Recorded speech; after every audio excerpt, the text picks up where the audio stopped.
ஒரு வகுப்பறையில் நடந்த சில நிமிடங்கள் ஒரு மாணவரின் மனதை மட்டுமல்ல, கல்வியின் அர்த்தத்தை கேள்விக்குறியாக்கியது.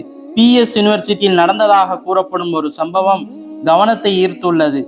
அஃபான் என்ற ஒரு மாணவர் மற்றவர்களைப் போலவே கனவுகளுடன் கல்வி கற்க வந்தார்.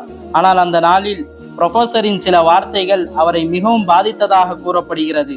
தீவிரவாதி என்று அழைத்ததாகவும் அவரை குறிவைத்து சில கருத்துக்கள் கூறப்பட்டதாகவும் மாணவர்கள் தெரிவிக்கிறார்கள். சுமார் 60 மாணவர்கள் முன்னிலையில் நடந்த இந்த சம்பவம் அந்த சூழ்நிலையை பதற்றமானதாக மாற்றியுள்ளது. அஃபானுக்கு ஆதரவாக பேசிய சில மாணவர்களும் தண்டிக்கப்பட்டதாக தகவல் வெளியாகியுள்ளது.